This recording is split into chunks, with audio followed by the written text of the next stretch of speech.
subdirectora de docencia, parte del Consejo Directivo, representante del Consejo Directivo, la doctora Adriana Inguanzo, coordinadora de promoción y difusión de la investigación, y nos acompaña la doctora Rosalba y la doctora Marlene Bustamante, quienes van a ser las conferencistas de la mañana de hoy. Entonces damos continuidad a la actividad. Inicialmente vamos a escuchar las palabras de la doctora Adriana Inguanzo, quien nos va a hablar acerca de la normativa para el desarrollo del uso de inteligencia artificial en las áreas de investigación. Entonces damos la bienvenida a la doctora Adriana, quien brevemente nos va a hacer una exposición y nos va a explicar de este protocolo. Adelante, doctora Adriana.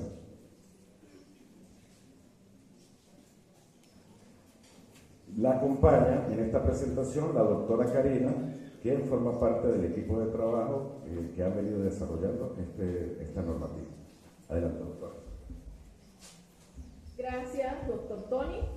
Doy el derecho de palabra a nuestra subdirectora de investigación y posgrado, quien dará la bienvenida para explicarle a nuestros estudiantes de doctorado una normativa que se ha construido con todo el equipo de la subdirección de investigación y posgrado y que busca evitar todo tipo de transgresión ética y auspiciar la producción intelectual en la generación de productos de investigación a nivel doctoral. Bienvenida, doctora. Muy buenos días para todos. Es un placer para mí estar la mañana de hoy acá en este espacio de la universidad. Quiero darle la bienvenida muy especial a dos grandes invitadas de la Universidad de los Andes, la doctora Rosalba Linares y la doctora Marlene Bustamante, quienes son investigadoras de referencia en investigación en contextos de frontera. Muchísimas gracias por acompañarnos. Asimismo, quiero agradecerle la presencia a todo el equipo de la universidad, a nuestra comunidad universitaria, a la subdirectora de docencia en representación del Consejo Directivo, la doctora Carmen Narváez, a todo el equipo de la subdirección, coordinadores de programa, coordinadores generales, coordinadores de núcleos, líneas de investigación y por supuesto quiero darle la bienvenida a ustedes, queridos participantes del doctorado. Hoy Rubio se viste de gala para recibirlos, una mañana muy fresca, con temperaturas muy agradables para que ustedes disfruten del clima de Junín y puedan pasar un día de satisfacción y por supuesto de construcción académica y de conocimientos. Hoy vamos a hablar, antes de empezar con todo lo que tiene que ver con el evento de investigación, hoy vamos a hablar sobre las normativas que estamos asumiendo en esta sociedad global. Todos ya saben que están en construcción de tesis doctorales, unos están iniciando, otros están más avanzados y otros ya están culminando. Sin embargo, uno de los reconocimientos que ha tenido la UPEL ha sido en que hemos tratado de mantener los criterios de calidad, hemos tratado de mantener la ética en la investigación y nos hemos adaptado a todos los protocolos que se exigen a nivel internacional. Todos sus trabajos pasan por programas antiplagios, tienen que ser aprobados con un bajo índice de coincidencia semántica, como ustedes ya lo saben, pero ahora estamos avanzando con las IA, la inteligencia artificial, un elemento que llegó para quedarse en esta sociedad global y que ahora la universidad tiene que dar respuesta para poder atender las necesidades de investigación y de contexto de cada uno de ustedes. La doctora Adriana, junto con el equipo de difusión y promoción, así como con los coordinadores de posgrado y de investigación, han generado un protocolo. Este protocolo está en revisión. Está en revisión en el Vicerrectorado de Investigación y Posgrado para ser presentado al Consejo Universitario. Porque la idea, amigos, es poder usar todas estas herramientas, pero con criterios éticos. Importante destacar que cada uno de estos elementos que va a explicar la doctora Adriana en función de cómo citar, cómo hacer referencia al uso de las IA se aplique. Porque no van a avanzar trabajos donde se desconozca este protocolo. Ustedes saben que nuestros trabajos están en repositorios virtuales internacionales que han permitido la convalidación a nivel internacional, muy especialmente en Colombia. Somos una de las universidades con mayor número de convalidaciones y tenemos que mantener estos criterios de calidad. Así que este protocolo va a ser exigido a partir de los próximos procesos de mesas técnicas para proyectos de investigación o intenciones investigativas, avances de tesis y presentación final de tesis doctoral. Por lo tanto, les agradezco que presten bastante atención, porque cada uno de nuestros jurados, tutores e investigadores van a estar dándole respuesta al protocolo en cuanto al uso de las IA. Muchas gracias. Gracias, doctora Karina, por estas palabras de apertura a esta normativa que, como muy bien nuestra subdirectora lo indicó, está en desarrollo y que ha sido un trabajo arduo, producto de la necesidad latente de que el investigador científico-social genere productos de investigación de impacto social, pero que esos productos de investigación realmente estén dentro de un marco ético que posibilite que nuestro investigador asuma criterios de transparencia, de credibilidad, de respeto ante la comunidad científica internacional. Nuestro equipo avanza en esta normativa y, por supuesto, para poderla constituir nos basamos en un orden epistémico teórico derivado en primera instancia del Manual de Trabajos de Grado de Especialización, Maestría y Doctorado de nuestra UPEL de data 2022, en donde desprende un capítulo número 1 orientado a la ética de la investigación. Es mejor que nosotros nos recuerden como investigadores por lo que hemos hecho desde a partir de nuestra producción intelectual y ese dominio cognitivo en el manejo y esquematización de un trabajo de grado, y no que nos recuerden como aquellos profesionales que hicimos uso indebido y no reconocimos el talento de otros y la producción intelectual de otros. Debemos evitar el plagio en todas sus manifestaciones. No utilizo este término comúnmente. Vamos a manejar el término coincidencias semánticas con escritos que han sido producidos por otros y que nosotros como universidad y el equipo de la Subdirección de Investigación y Posgrado es garante de evitar cualquier tipo de transgresión ética que se derive de los flujos académicos de la Subdirección de Investigación y Posgrado. Además, nuestra normativa también gira con base a esos criterios éticos que manejan la UNESCO. Desde el 2020, la UNESCO está haciendo un llamado a que se utilice desde una perspectiva ética todo el avance de las tecnologías digitales, tanto en nuestro accionar didáctico-metodológico, en la generación de aprendizajes para la vida y en la consolidación de productos de investigación. Hay un foro que recientemente se generó con todos los países que forman parte de la UNESCO y en donde se delinearon directrices para que todas las naciones que conforman esta organización generen políticas que regulen el uso de la normativa, el uso de la IA en los escenarios académicos y más aún en la generación de productos de investigación.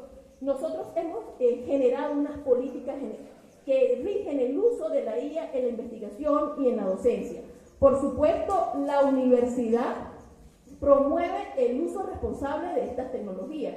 Nosotros no estamos ajenos a los avances de esta sociedad global, a la generación de un conocimiento co-compartido, porque ese es el llamado. Estamos en una sociedad líquida, como bien lo refiere Bauman, donde quizás lo que hoy generemos a través de un producto de investigación o lo que yo transmita este sentir en este escenario, ya quizás mañana tenga otras aristas y tenga otras categorías que valorar, porque el conocimiento no es estable. Bien, la universidad no está ajena al uso de esta IA. Lo que estamos pidiendo es que estos modelos de lenguaje extenso se manejen dentro de un marco ético en donde cada uno de ustedes, y nos incluimos porque somos amantes a esta tecnología, podamos referir en nuestros productos de investigación qué apartados estamos trabajando con lenguaje de modelo extenso, si hemos trabajado algunas imágenes, algunos elementos teóricos o diagramas. En apéndices externos a las referencias bibliográficas hay un llamado a que el investigador cite qué IA ha utilizado, si la utilizó en determinados elementos de su tesis doctoral, o simplemente que se garantice a través de los softwares de conciencia semántica que haya producción intelectual. Eso es lo que queremos. ¿Cuál es la debilidad que tiene el investigador, que tenemos los docentes y que tenemos los estudiantes? Que no hemos desarrollado habilidades de pensamiento analítico y crítico. Y eso es lo que buscamos, ¿bien? Integridad en la investigación y uso de la IA. Cualquier herramienta puede ser utilizada en los productos de investigación, pero debe ser revelada de manera transparente. Asimismo, discúlpenme que esté agachándome acá, es importante manejar y respetar la propiedad intelectual. Los que me conocen saben que estoy a cargo de la Coordinación General de Promoción y Difusión, también de revisar productos a través del software de conciencia semántica, y los que estamos detrás de este proceso descubrimos las diferentes transgresiones éticas que no toda la población estudiantil comete, pero sí algunos. Y de hecho el software nos emite alertas, textos ocultos, textos completamente plagiados de fuentes de internet, textos escritos en más de un 80% con lenguaje IA, y es cuando yo me hago la consulta y lo comento con mi jefe acá inmediata, la doctora Karina, y es quién es el creador de esos productos, quién diseñó esta IA, la IA propiamente, porque se está hablando de una ética de la página, o a quién le pertenece ese escrito, porque no le pertenece al estudiante. Y nosotros lo que queremos es que ustedes, desde este marco ético, desde esta normativa que regula el uso de la IA, sientan ese compromiso por generar un conocimiento auténtico. Ustedes van a ser visibles a través de su producción en nuestro portal de revistas UPEL, en nuestro repositorio institucional, y por supuesto estos productos son auditados. El llamado es, por supuesto, a atribuir correctamente a los sistemas de IA los méritos que merecen. Esto es un proceso en discusión. Quizás hoy, como lo dije en un momento, tenemos estas características de orden teórico que ameritan un reflexionar. Quizás ya mañana o en los próximos meses las universidades tendrán otros documentos, pero lo que sí es claro es que debe haber una normativa que regule ese uso, que permita al estudiante conocer qué porcentaje puede trabajar a través de una IA, cómo puede ser esa escritura creativa. Sin embargo, partan del conocimiento que aquella persona que no se documente hoy en día, que no se prepare en lo que hay detrás de este modelo de lenguaje extenso, lo que va a generar es un conocimiento enciclopédico que carece de sustento epistémico, de producción intelectual, de contrastación y de contexto, porque estos son los sesgos algorítmicos que tiene esta IA si no se utiliza correctamente. Entonces, esto es un trabajo en el que trabajamos arduamente y no descansaremos, porque la idea es que nuestro doctor en educación pues realmente tenga ese dominio teórico, tenga esas teorías conceptuales y de práctica que le permitan generar productos de investigación de impacto social. Y por supuesto manejar la transparencia, la credibilidad y el respeto en la generación de sus producciones, que cuando nos veamos en un congreso, cuando nos veamos como ponentes en cualquier escenario, nosotros digamos, ese es el egresado nuestro, de nuestra UPEL, y por supuesto se rige en la construcción de un producto doctoral dentro de un marco ético. Muchísimas gracias por escucharme y doy la palabra a la doctora Karina. En términos más sencillos, en las próximas mesas técnicas los jurados van a tener un instrumento para valorar el uso de las IA. En términos más sencillos, se les va a decir a ustedes cómo lo van a citar, cómo lo van a referenciar. No estamos negando la posibilidad de usarlo, pero con un sentido ético. Muchas gracias.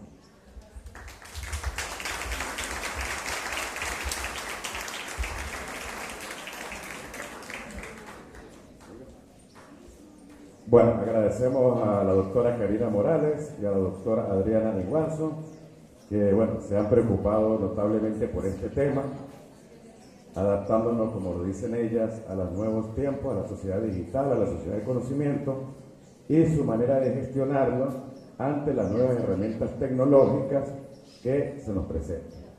Vamos a iniciar con el ciclo de conferencias de la mañana, invitando a la doctora Rosalba Linares.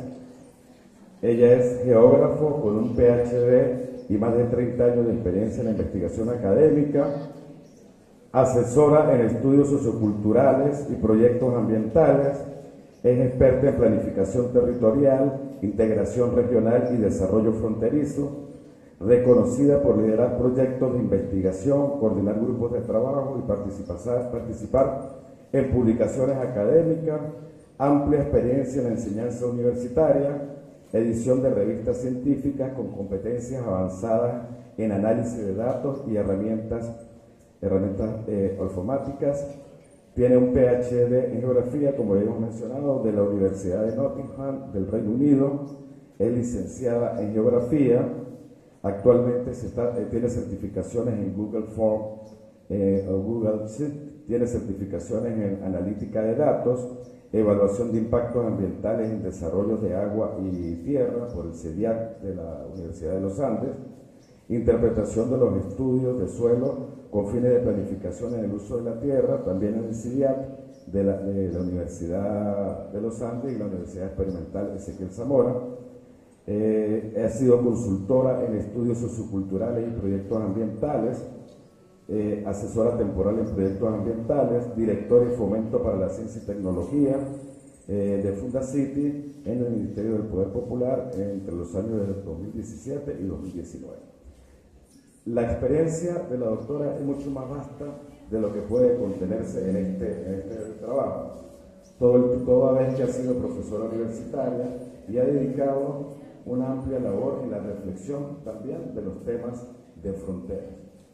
Estos temas son muy importantes y relevantes en el contexto en donde ubicamos también pues, nuestras investigaciones o nuestras intenciones doctorales. Entonces, sin mayor preámbulo, entonces damos la bienvenida a la doctora. Bienvenida, doctora. La doctora tiene una hora para desarrollar su conferencia. Una vez concluido, los organizadores van a pasar por sus asientos entregando unas notas para la... damos la bienvenida a la doctora María Trinidad García, que se acaba de incorporar. La doctora María Trinidad García es la directora decana. Previamente, bueno, ella está aquí para que la saluden. Estaba cumpliendo con compromisos muy importantes con la comisión institucional y hasta ahora se puede ingresar. Bienvenida, doctora. Bienvenida, doctora. Buenos días. Gracias a las autoridades de posgrado de la Universidad de la UPE por darme la oportunidad de compartir con ustedes en el día de hoy sobre temas tan importantes y que nosotros desde la academia pues también estamos como muy involucrados en esos temas y con las ansias de poder enseñarles a ustedes lo poquito que hemos ido aprendiendo en cada uno de estos asuntos. En la mañana de hoy vamos a tocar varios temas y quisiera hacerle como énfasis en cada uno de ellos. Tony, por favor, si me ayudas con el tiempo o cualquier cosa, me ayudas con el tiempo. Cuando uno está muy apasionado con los temas, pues se extiende más de lo que debería, pero quiero dejar por sentado, antes de iniciar, que vamos a tocar temas muy importantes que ya las doctoras que hablaron anteriormente, que hicieron la apertura, les mencionaron sobre la importancia de utilizar la inteligencia artificial en los procesos educativos.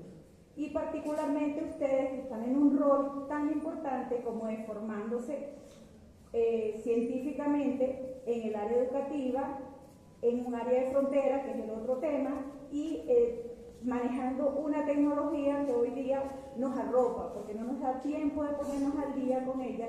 Sin embargo, vamos a tratar de ver hoy de que sí podemos, poco a poco, sacar tiempo y luchar con aquello de no dejar que sea la tecnología quien haga el trabajo por nosotros. La tecnología por sí sola no puede hacer las cosas. La hace es porque nosotros le aportamos la información.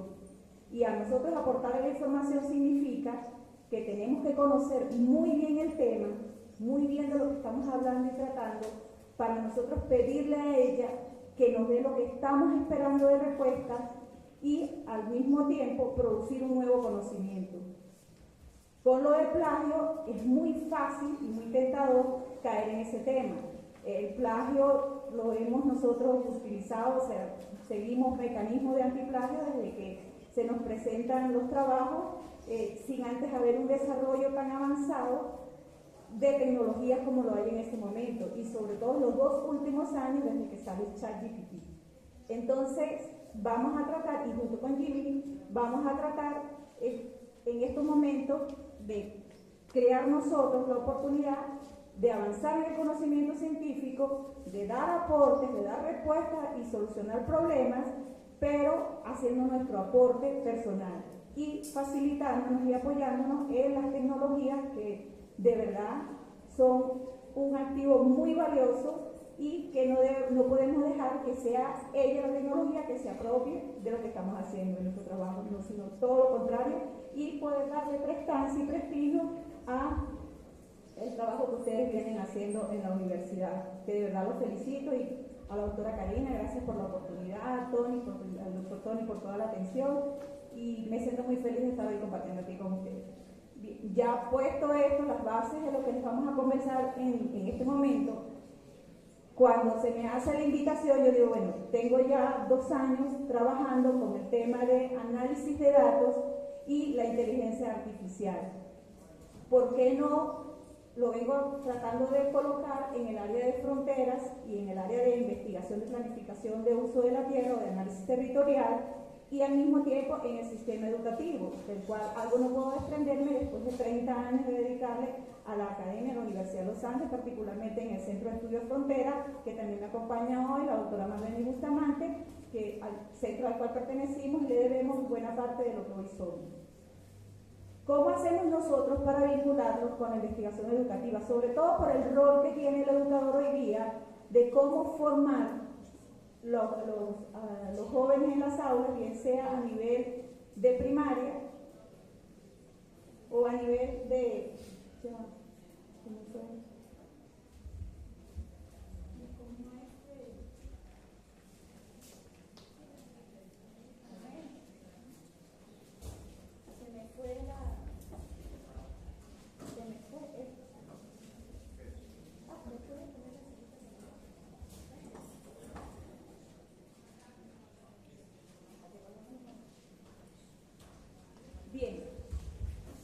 ¿Cómo vamos nosotros a trabajar en escenarios fronterizos? Tradicionalmente, como veníamos haciendo investigación, utilizando todas las metodologías cualitativas, cuantitativas que veníamos aprendiendo desde el pregrado, y tenemos dificultades para tener acceso a información en terreno, más particularmente en un país en las condiciones que la estadística no están actualizadas como la quisiéramos tener en estos momentos, en el caso de Venezuela. Y en el caso de Colombia, no he vuelto a revisar datos, no sé si ya se publicó los resultados finales del censo, del último censo realizado, pero se sigue trabajando con proyecciones. En Venezuela seguimos trabajando igualito, con los registros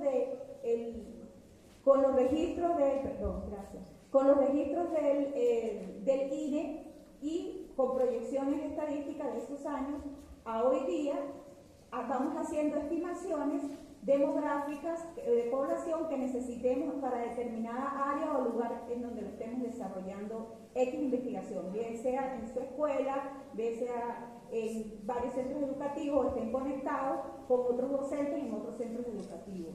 La idea es entonces cómo vamos a utilizar ese background de conocimiento que ya tenemos y cómo lo vamos a aplicar ahora con el avance de las nuevas tecnologías.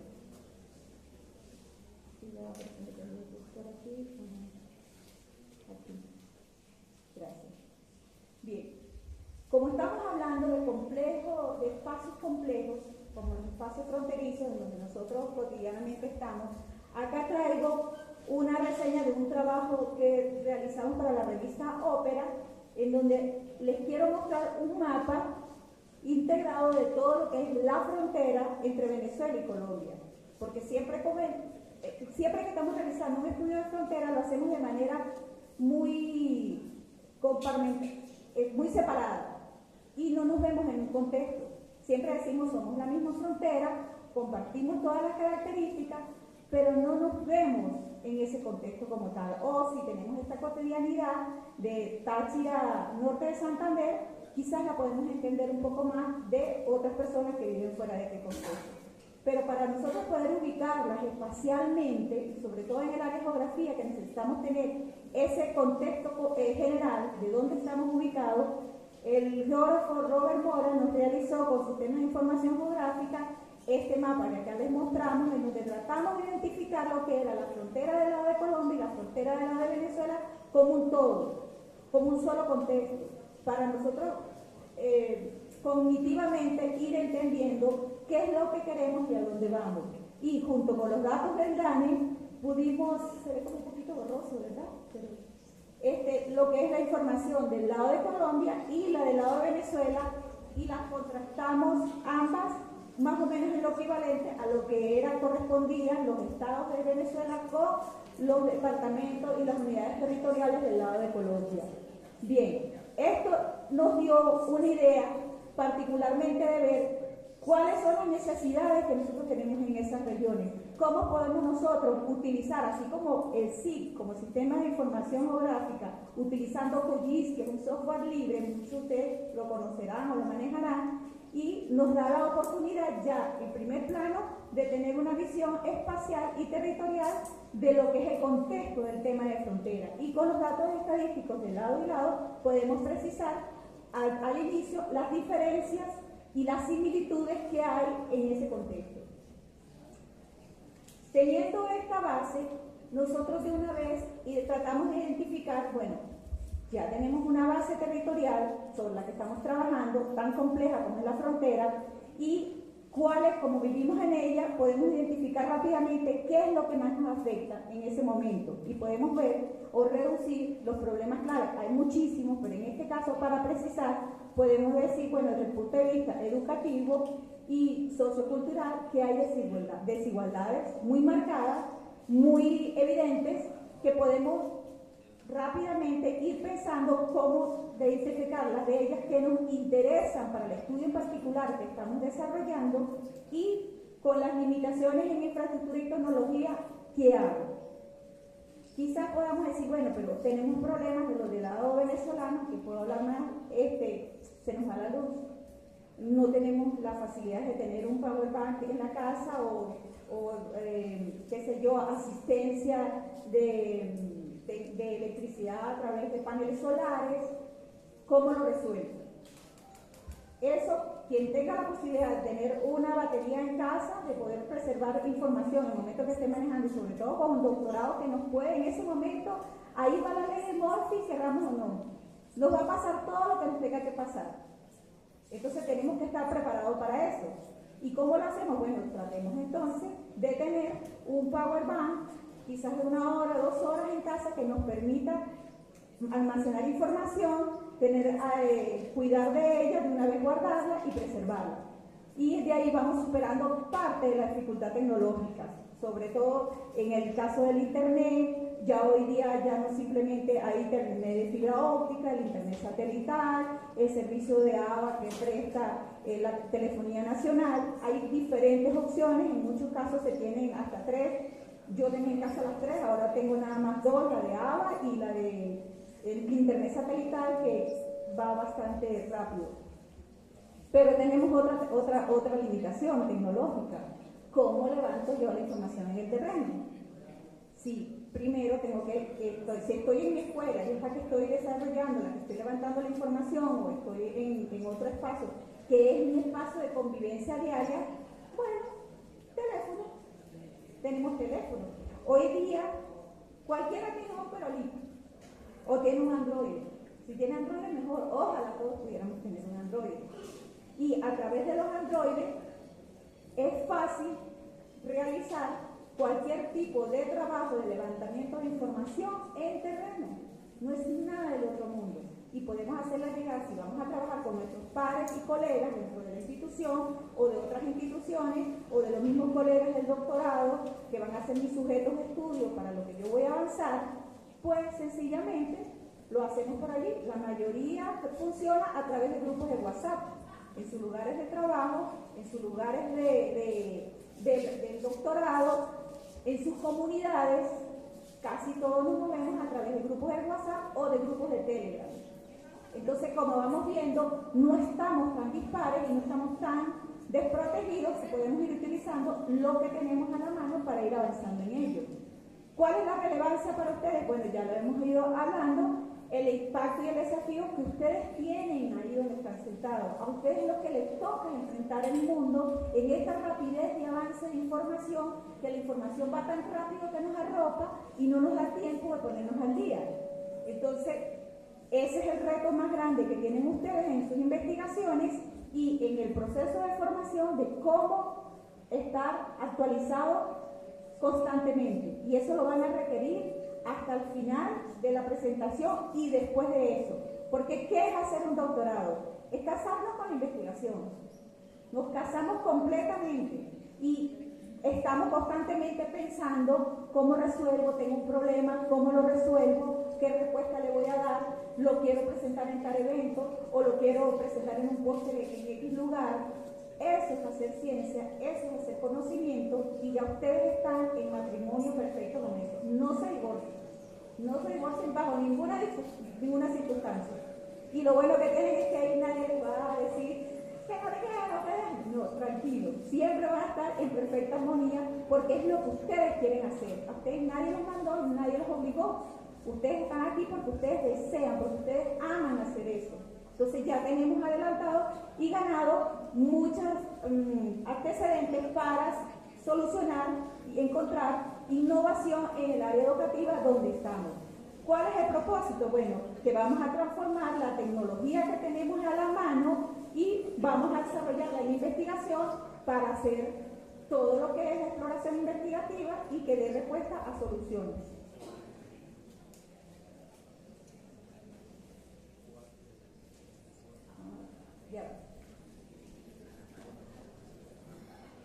Bien.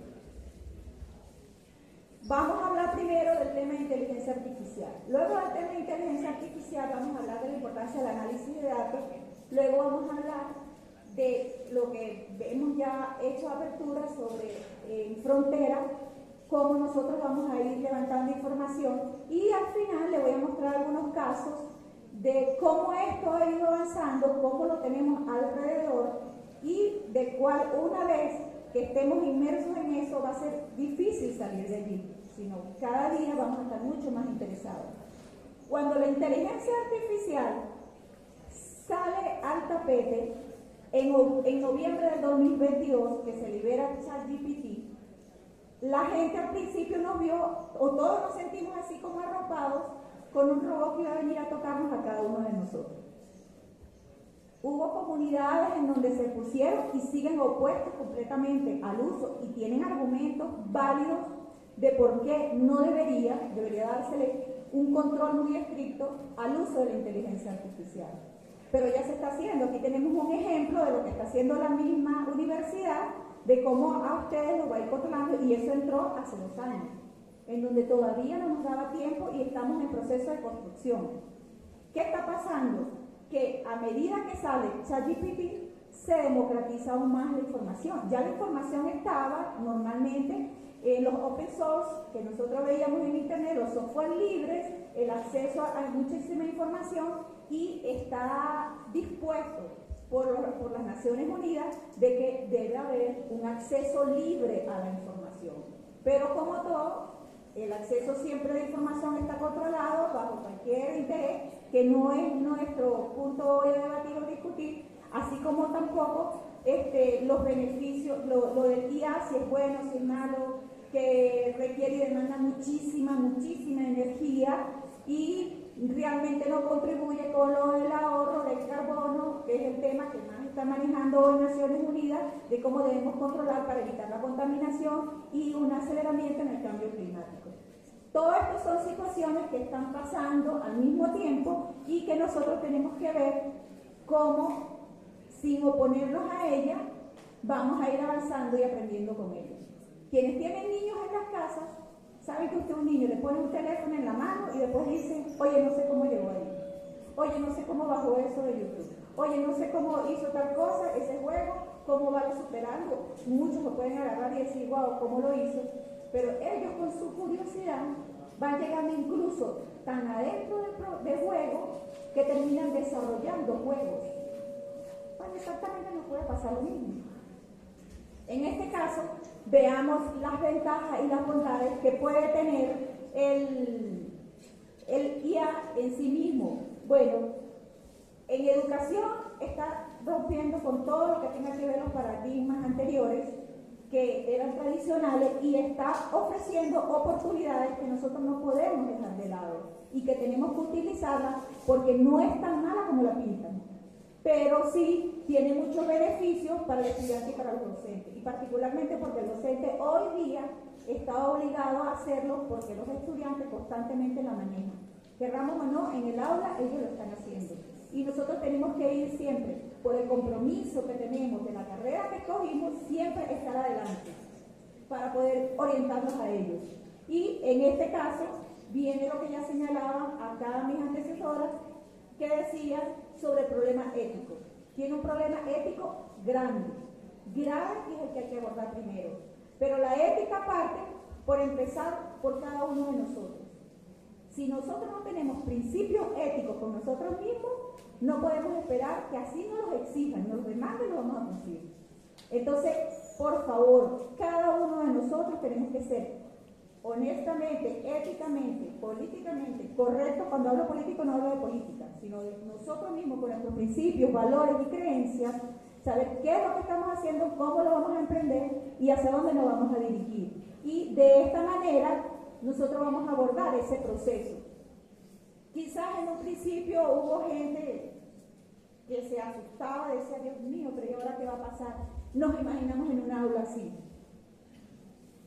Y decimos, bueno, ¿y ahora qué hacemos, Dios mío? ¿Cómo yo voy en un aula donde estoy, donde tengo tantas carencias y necesidades? ¿Cómo me puedo ver así? No, se puede hacer. Se puede hacer. Si usted tiene teléfono y su teléfono está conectado a un servicio de telefonía y tiene acceso a internet, usted lo puede hacer. Y usted le puede brindar la oportunidad a aquellos niños que no tienen la oportunidad, que es otro de los problemas del IA, además de la ética, de cómo hacerlo accesible e igualitario a los demás. Que no es que le demos un teléfono y una tablet a cada uno. No. Cuando yo hablo de eso, es mi responsabilidad como docente, cómo yo voy a hacer para utilizar las bondades de esto y llevarlo al aula de clase. ¿De qué manera? ¿Cómo me las ingenio? Bien, acá tenemos entre las bondades y las ventajas del IA toda una serie de cuestiones que un grupo de académicos se han dedicado a resumir, y yo hoy se las presento acá, que tienen que ver cómo el aprendizaje en el aula se va a llegar a un momento en que va a ser personalizado. Quizás con el método tradicional y clásico que realizamos, nos vemos en un aula de 20 niños, 40, 50, 60 niños, no sé cuántos puedan haber ahorita, del lado venezolano muy poco, pero si decimos cómo yo le voy a dar atención personalizada a cada uno, a qué hora yo como, a qué hora yo duermo, a qué hora yo descanso. Pero resulta que también, si lo vemos que utilizamos la IA de manera correcta, va a venir una reducción de la carga docente. Vamos a hacer que el IA trabaje para nosotros, que el IA nos facilite la tarea docente, que de por sí es muy dura y pesada. Y así mismo la tarea en investigación. Hacer investigación, ya ustedes tienen la experiencia que no es tan fácil. Requiere y demanda de horas de dedicación para poder cumplir con los objetivos que ustedes tienen, que es tener su título de doctor. Y luego aplicar la investigación en sus realidades y sus cotidianidades. Al estudiante le va a dar un empoderamiento. ¿Por qué? Porque un estudiante, el que tenga acceso a un teléfono, un Android, que en las ciudades muchos niños lo tienen o utilizan el de los padres, tienen la posibilidad de tener un acceso 24 horas. Digan, pero ¿por qué 24 horas? Digan ustedes cuáles de los niños ustedes que mandan a dormir hoy día. Yo creo que es la generación del 90 para acá. Muchos de ustedes son 90, yo estoy bastante atrás, ¿no? Se me cayó la cédula. Pero del 90 para acá, la mayoría de los niños no duermen. Usted los manda a la cama y son las 1, las 2 y ellos están pegados a algo. Y pueden amanecer y usted los levanta y se levantan así, y a las 8 ya están en la escuela, o a las 7, como que no hubiese pasado nada. Y siguen, salen y andan todo el día con el teléfono, todo el día están mirando, todo el día. Ellos tienen el teléfono 24 horas. Entonces, para ellos es un empoderamiento. Hoy día yo traigo a colación el caso de una visita reciente de un familiar de mi esposo en casa esta semana, un niño de 5 años, un niño con discapacidad, tiene un grado de autismo pero el niño habla tan bien y se expresa tan bien que me pongo a verlo con su tablet y resulta que el niño está hablando por lo del programa que él juega, que él ve y todo, y me da conceptos y me los explica, y yo, wow, esto es lo que hace la inteligencia artificial. Claro, en caso de niños, los adultos tenemos que tener un control absoluto sobre el acceso a la información, porque igual, como ya hablaba y explicaba la profesora aquí, hay algoritmos, así se maneja un IA, los algoritmos, puede entrar cualquier cosa allí, y los niños pueden estar enterándose de temas que nosotros a esa edad ni pensamos. Y ahí tenemos nosotros que ser muy vigilantes, sobre todo con aquellos los retos y en redes sociales que los niños tratan de practicar. Bien, queda también la IA, la inclusión y accesibilidad. En la medida que nosotros como docentes aprendamos a manejarla correctamente y lo entusiasmemos a ellos, pues igualmente todos vamos a tener igual de oportunidad. Que uno de los que les señalaba de las dificultades es la diferencia tecnológica en cuanto al acceso. En este caso, ¿cuáles son los desafíos y los problemas que nosotros tenemos en educación? Bueno, uno de los desafíos, y ya también la profesora acá antes lo señalaba, que tiene que ver con la dependencia y la degradación de habilidades.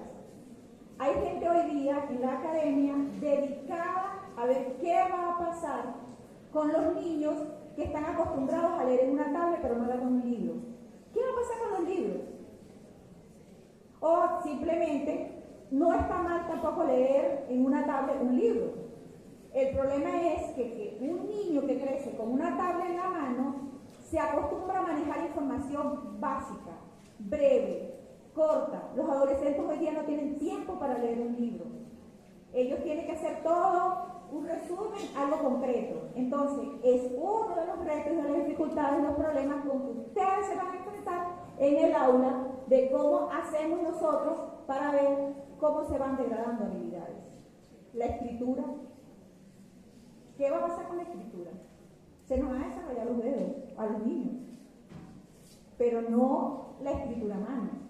Y escribir a mano no solo es agarrar un lápiz y escribir, sino que viene toda una serie de procesos cognitivos que hacen que se desarrolle en el cerebro y como otro órgano del cuerpo para poder ir el organismo avanzando. Si no llegará un momento que, mira, como órgano, no sé qué va a pasar con eso. Pero no, eso no va a ocurrir ahorita ni lo vamos a ver. Tenemos que esperar unos 100 años. No creo que estemos aquí. Bien. ¿Qué va a pasar también con el sesgo y la desinformación? ¿Qué no vamos a encontrar allí? Que buena parte de los datos que ustedes en el aula utilicen de los niños, porque ese es otro punto que quería también destacarle. Desde que entramos al aula y pisamos el aula, o estamos trabajando, o estamos aquí mismo, aquí estamos manejando toda una serie de información. Yo pudiera ahorita decirles a ustedes, bueno, pero vamos a rápidamente a clasificarnos cómo estamos. Por sexo, por grupos etarios, por lugar de trabajo, por gusto, quiénes toman café, quiénes no toman café, y quiénes tienen carro, quiénes no tienen carro. Eso es data, esos son datos. Los grupos de WhatsApp que ustedes manejan, a lo mejor yo tengo pocos, no soy muy fan, pero estoy en el del condominio, en el de mis hermanos, en el de mis cuñados, en el de los hijos, en el de los sobrinos. Y eso es datos. Eso es información que está allí almacenada y que Google y otros grandes poderosos de la tecnología la manejan por nosotros. Ellos saben, como en mi teléfono ellos saben, en el paso yo tengo un píxel que ahí me tienen súper precisada para todo. Entonces ellos saben dónde estoy, qué hago, a qué hora me acuesto, a qué hora me levanto, con los relojes digitales exactamente lo mismo. Entonces, todo es datos, todo es absolutamente ese tipo de información. La brecha digital está más vinculada con el uso de la tecnología, o sea, cómo, quién tiene acceso y quién no, a estar actualizado, porque todos tienen, que a lo mejor no está al día es otra cosa, todos quisiéramos tener un iPhone 16, todos quisiéramos tener la última alta, todos quisiéramos tener el último airbag, todos quisiéramos tener lo último en tecnología, pero no. Yo no tengo un iPhone, pero tengo un Pixel 7, no tengo el Pixel, creo que van como por el 10, o el 10 y 13, pero igual el software se me actualiza constantemente, que es lo que me importa, lo demás no me importa. Entonces es ese tipo de información que todos tenemos y manejamos y pareciéramos que fuéramos extraños. Por eso cuando sale el ChatGPT, wow, fin de mundo, nos van a arropar, nos imaginamos que venía una tropa de robots diseñada por Elon Musk, que viene a agarrar y a doblegarnos todos. Aquí en Venezuela, siéntense todos, los voy a seleccionar y aquí están los robots. No, todavía no vamos a llegar a eso. ¿Por qué no vamos a llegar? Ya se los voy a explicar. Pero vamos a seguir con las implicaciones éticas que las doctoras antes señalaban. En este caso, en el caso cuando trabajamos en el aula, cuando ustedes tienen la nómina de los estudiantes, tienen muchísima información sobre ellos a medida que van vaciando los datos, de cómo los van evaluando, lo que es las tareas y todo eso se va llenando allí. Ustedes pueden, utilizando esos datos, tener activado en su computadora o hasta en su teléfono cómo van ellos evolucionando, en cuáles me puedo dedicar más y a cuáles me puedo dedicar menos. ¿Ve? O puedo ir, porque hay padres más dedicados que otros. Hay padres que llegan y le dicen, ay, mire, el muchacho no quiere leer, háganlo leer. Entonces le dice, pero vamos entre las dos, mamita. No, yo no tengo tiempo. Entonces, tenemos que trabajar con todo eso en el aula de clase. ¿Cuál es la solución? Bueno, garantizar transparencia en los algoritmos. ¿Qué son los algoritmos? Los temas que cada uno seleccionamos o variables y que a su vez ellas nos van a ir relacionando una con otra. Y sobre todo, el tema que más le cuesta a la gente que se opone al avance de la inteligencia artificial, que tiene que ver con el toque humano. Señores, la inteligencia artificial, para que nos controle completamente, espero que mañana no haya un golpe de Estado mundial y los robots son los que nos controlen, espero que no, pero puedo decirles, por ahora, en confianza con el conocimiento que tengo, que no es tan como lo piden. ¿Por qué? Porque la inteligencia artificial se alimenta de la información que los humanos le damos. Por lo tanto, ella hoy día todavía no está preparada para hablar. De hecho, hay muchas oportunidades de trabajo para quienes trabajan en redacción, en corrección, etc. Yo le venía comentando a Marlene una experiencia de una empresa que me pide que por favor trabaje con ellos. No estoy trabajando todavía formalmente, sino haciendo ensayos de cómo hay que enseñar y entrenar al IA, cómo él tiene que arrojarme la información. Y sobre todo lo que estamos en el tema de demografía. En matemática es mucho más rápido, en estadística, todo lo que es procesamiento numérico, pero lo que es el pensamiento lógico le cuesta más. Entonces ahorita hay un campo de trabajo enorme en cómo entrenar las IA a responder y a dar soluciones. Entonces, por eso por ahorita todavía no, porque ya no tiene un toque humano como tal. Usted haga cualquiera, haga un ChatGPT, si tienen que abrirlo de Venezuela con un VPN, pero casi todos tenemos VPN para burlarnos de las acciones. Entonces ustedes vienen y se meten en ChatGPT, hagan una pregunta. Al principio, si usted no sabe el tema, no domina el tema, no le crea, porque le va a decir una locura. Si usted conoce el tema, ella no le está diciendo lo que es. Es completamente absurdo y tiene que empezar a refinar la pregunta, hasta que ella comienza a acercarse a lo que usted le está preguntando. Y luego, además de eso, usted no le puede tirar mucha información, o sea, no le puede redactar más de 20 palabras por hora. Ya se está trabajando para que se pueda utilizar más información. ChatGPT usa que usted le agregue un documento y ella te lo lee a velocidad, eso sí lo puede hacer. Pero si usted le agrega Gemini, que es la de Google, no le va a leer porque ella le dice que le haga una captura. Y usted un artículo, pues tendría que hacer página por página. Todavía no ha logrado la velocidad que pueda tener ChatGPT. Y sin embargo, todavía cuesta, si usted no conoce el tema y uno, por la experiencia que tiene de vida en academia, sabe cuando te viene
Science, se dedicó rápidamente a sacar artículos que él le decía, modifícale, ponle esto, ponle aquello, ponle lo otro, y claro, perdió hasta su cargo. Yo pienso que no debimos haberlo votado. Digo, debimos haberlo votado, sino que debieron haberlo votado. No, había que ponerlo a la universidad que nos enseñara a todos cómo lo estaba haciendo.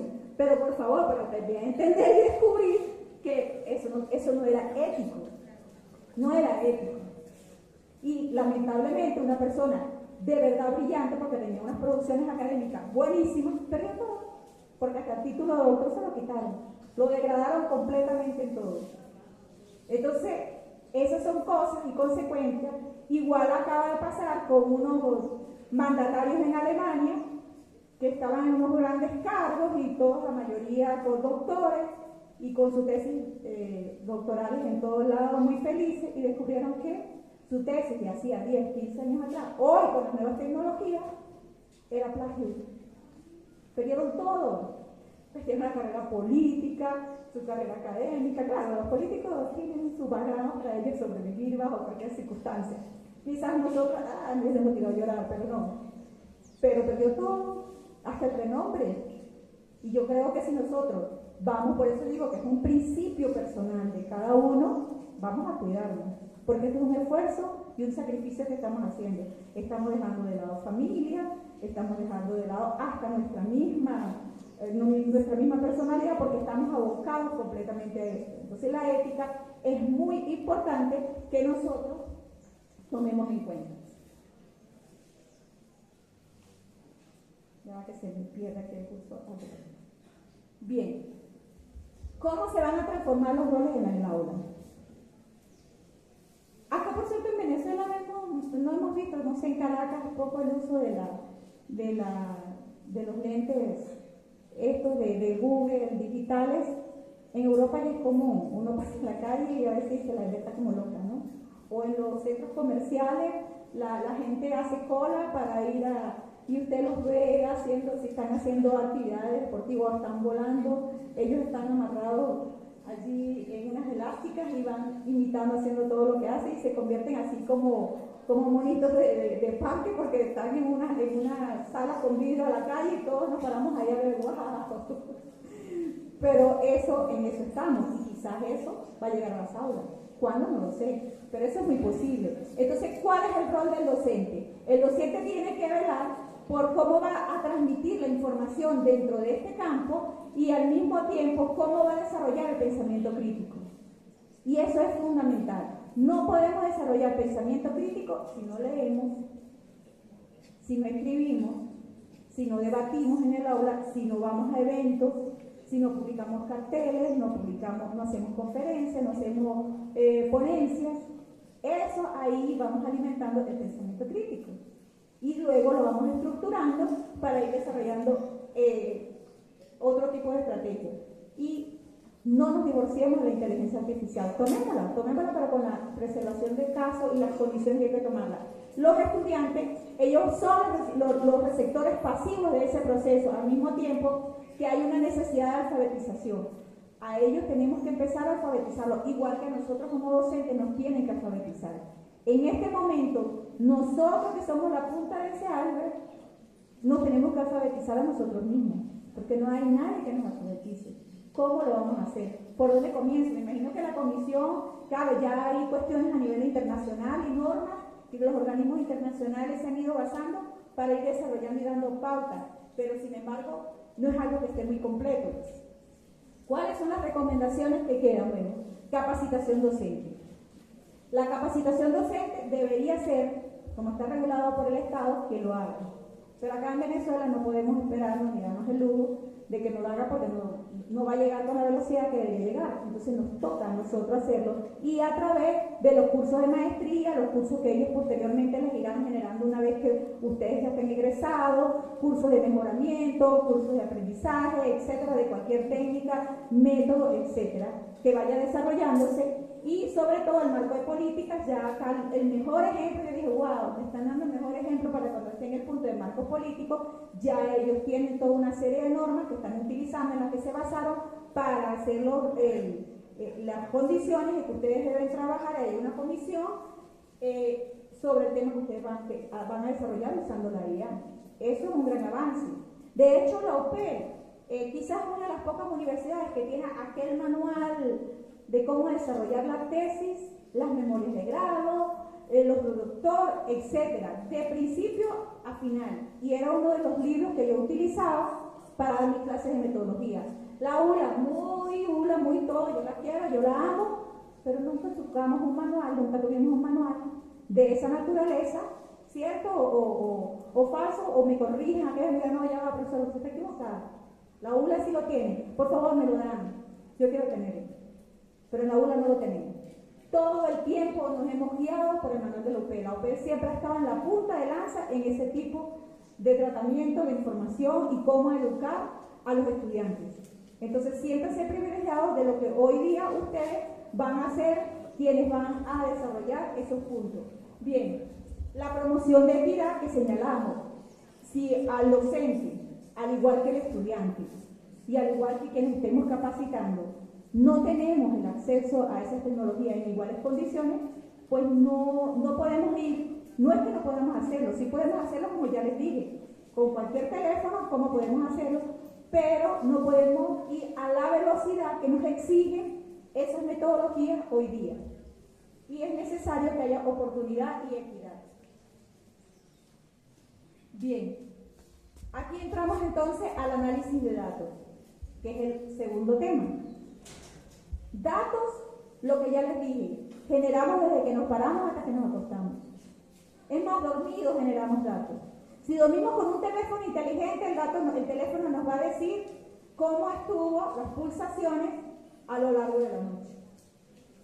Cuando yo me levanto, de una vez comienza a generar toda esa información, cuántos pasos estoy dando, cómo va mi ritmo, mi frecuencia cardíaca, qué distancia voy de un lugar a otro, prendo el teléfono, cuando me empiezo a movilizar o cuando llego aquí al UPEL, ya mi teléfono me precisó que salí de mi casa hasta aquí, hasta el UPEL, ya de mañana me va a dar un informe él de decirme dónde estuve. Es el chismoso más grande que hay. A cualquiera que tenga acceso a su teléfono le va a decir. Y sobre todo para los jóvenes podemos precisarlo facilito, ¿no? Dónde anda, etcétera. Hay programas que incluso le establecen conexiones, le dice a usted dónde están, dónde... Quizás eso diga, es una invasión de privacidad. Pero a veces como padres nos preocupamos y decimos, pero ya, yo quiero ver que quiero protegerlo. Pero bueno, esos son temas también debatibles en otro momento. ¿Qué vamos a hacer con los datos que generamos nosotros constantemente en el aula de clase todos los días cuando llegamos, cuando estamos aquí, etcétera? Esos datos constantemente están recopilándose y nosotros necesitamos agarrar esa información, transformarla y organizarla. ¿Cómo lo vamos a hacer? Bueno, nosotros hay métodos, programas que nos van a ayudarnos a manejar de manera rápida, que nos van a hacer a los que estamos en el doctorado a potenciar cada una de esas actividades de lo que queremos evaluar, examinar o problemas que queremos investigar. Nos va a ayudar el resultado de esos datos, de acuerdo al tratamiento que nosotros le demos, a buscar, hacer predicciones y fomentar las decisiones críticas que nosotros consideremos, porque a lo mejor yo pensé que la respuesta que me iba a dar de X problema, resulta que aparte que me dio la respuesta, me está haciendo ver otro punto que yo no había visto. Y ya eso es un progreso y un avance. ¿Qué beneficios vamos a tener con el análisis de datos en la investigación educativa? Bueno, que vamos a personalizar el análisis. Cada uno de ustedes que esté desarrollando su tesis va a tener sus propios datos, no se van a parecer al de ninguno de sus compañeros porque cada uno tiene una investigación muy particular. Y nos va a permitir identificar patrones complejos y vamos nosotros a predecir que lo que pudiera venir en el análisis de resultados que estamos haciendo de esas datas. Y nos va a permitir a nosotros, a través de software y manejo de información eficiente de los datos, de ver qué contexto adelantarnos a hacer ese tipo de predicciones. ¿Cuál es el impacto que va a tener en ustedes? Bueno, les va a facilitar el trabajo, muchísimo. Les va a ahorrar tiempo, les va a hacer el trabajo más preciso y les va a incluso ahorrar hasta recursos. Quizás tengan que invertir en algunas cosas, pero cuando hablo de invertir es que digo, bueno, el teléfono este no me está ayudando, puedo pedir el de mi esposo o el de mi pareja o hasta el de mi hijo si está en mejores condiciones, y yo veo cómo lo voy utilizando para luego vaciar esa información en mi computadora, o si no tengo computadora, bueno, la computadora de alguien en la casa o la que estoy utilizando. Y va a mejorar la interpretación de los datos cualitativos y cuantitativos, que es lo que le venía diciendo desde que empezamos a estudiar en la universidad, bueno, en el mismo bachillerato, pero sobre todo en la universidad nos hablaban de que, bueno, los métodos de investigación, hay diferentes tipos de análisis, que si predictivos, evaluativos, etcétera, pero hay dos métodos básicos: recolección de información, métodos cualitativos, métodos cuantitativos. ¿Cómo lo hago? Cada uno tiene su metodología específica, cómo lo vamos a ir realizando. Pero resulta que ya eso no se utiliza, ya se utiliza de otra manera, pero es el mismo dato, es la misma información. No tiene nada distinto al anterior. Lo que es distinto es el proceso que nosotros le vamos a dar a esa información.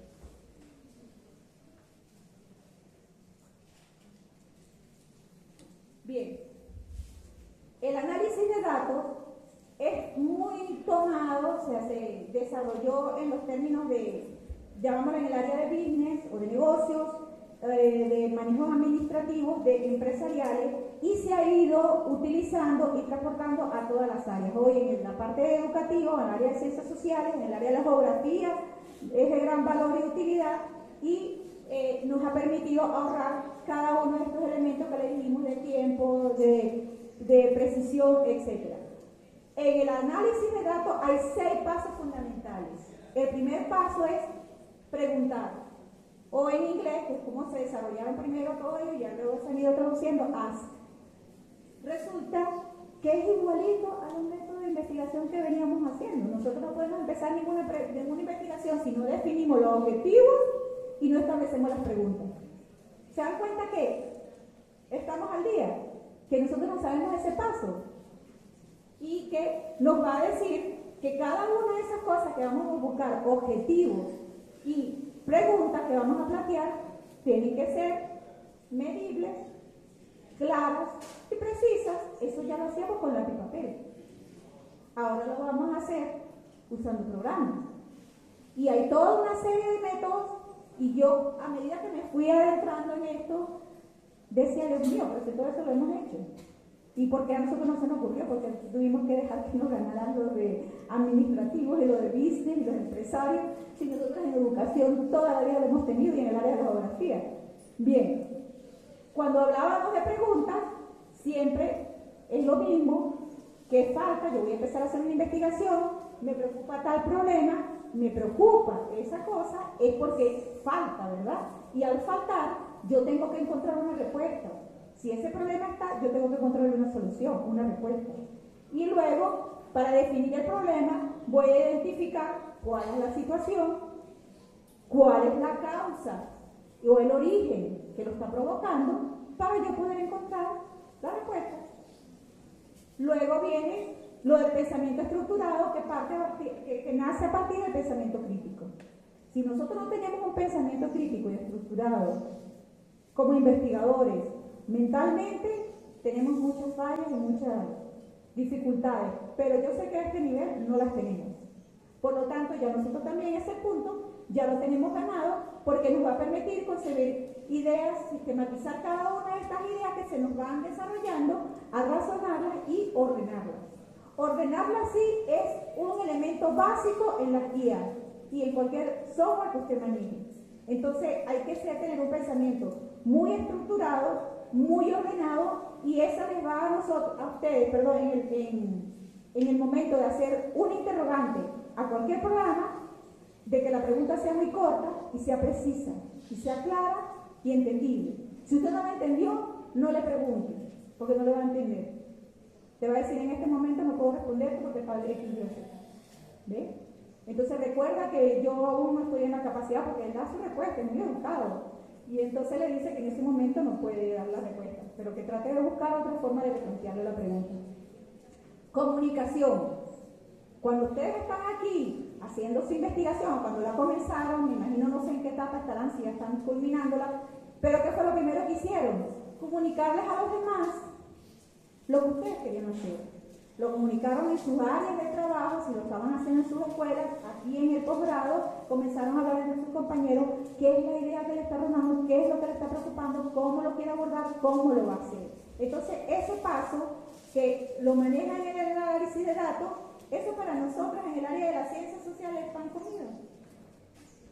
Igual es en esta parte, en el paso 2, el análisis de datos. En el análisis de datos nos van a decir, en la etapa de preparar o prepare, le van a decir, tiene que recopilar y organizar todos los datos necesarios. Usted ya ahí empieza, ¿qué es lo que necesito? Yo necesito levantar información de esto, de aquello, de lo otro. Como usted ya lo va haciendo de manera ordenada y va haciendo anotaciones o lo va colocando en su dato, igual hay programas de asistencia, ¿no? Ustedes pueden tener, qué sé yo, Azure o Notion o cualquiera de esos programas, y va a ir organizando. Mire, más facilito, Excel o Google Sheet, si no tienen Excel. En Google Sheet usted puede ir organizando todo esto y va a ser una maravilla porque usted mismo se puede ir vigilando cuál es progreso y cuál es avance que usted va desarrollando. Yo trabajo particularmente con Sheet, Google Sheet.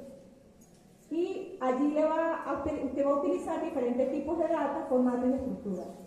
Cuando hablamos de datos, sobre todo con el uso de inteligencia artificial, y venía hablando con Marlene esta mañana, hoy día las bases de datos de la mayoría de los centros están disponibles en un archivo determinado que antes no lo conocíamos si no estamos metidos en este tipo de información y que podemos tener acceso a ella. Y a través de programas y métodos nosotros podemos sacar solo lo que yo necesito. Banco Mundial, las Naciones Unidas, el mismo Amazon tiene muchísima información. De Estados Unidos casi todas las grandes empresas tienen muchísima información. Claro, de América Latina está la CEPAL. Hay otros organismos que yo les voy a ir señalando luego, en donde esa base de datos, usted simplemente, si domina, conoce o busque a alguien, qué sé yo, que lo ayude, siempre hay alguien alrededor que sabe y le dice, mira, necesito bajar esta información, cruzarla, esto, que es lo que él nos va a dar, que no manejábamos, porque lo hacíamos de manera muy manual y con una tablita Excel muy sencilla. No, con estos programas ya podemos hacer agregación o lo que es combinar los datos. Pero quedémonos de nuevo en este paso. Voy a recolectar los datos, lamentablemente no se lee mucho, pero es básicamente lo mismo, los puedes conseguir por internet, los puedes conseguir en una biblioteca, en un reporte, en estudios, en cualquier cosa que tú levantes, y los métodos que vas a utilizar, métodos de recolección primaria, voy a hacer una encuesta, voy a utilizar las bases de datos grandes que hay, que yo les estoy comentando, y o voy a usar cualquier sensor. Cuando hablamos de sensores estamos más que todo asociados a la parte de cartografía. Si nosotros entramos con un QGIS y vamos a examinar la frontera, inmediatamente nos va a dar parte de la data. OpenStreetMap, no sé quién lo ha manejado aquí o quién lo conoce. Yo les voy a mostrar allí cómo hay parte de información y ustedes pueden incluso sacarla. Pero ¿cómo lo vamos a hacer? ¿Qué tecnología? Pero resulta que yo estoy en el aula de clase. ¿Cómo yo saco esa información con los sujetos que yo voy a analizar, si son mis compañeros de la aula de clase? Pues bueno, hay programas, Google Forms, QuestionPros, SurveyMonkey. Estos son algunos de los que hay. Pero yo les diría, no se compliquen la vida, apliquen Forms.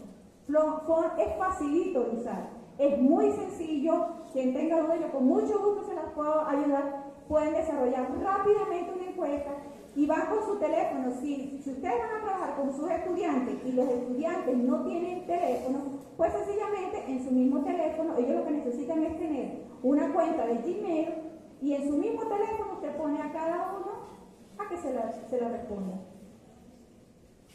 Me quedan 5 minutos, regálenme 5 más. ¿Pueden? Y yo voy a darle rápido. Prometo. Pero me descontaron lo de la luz.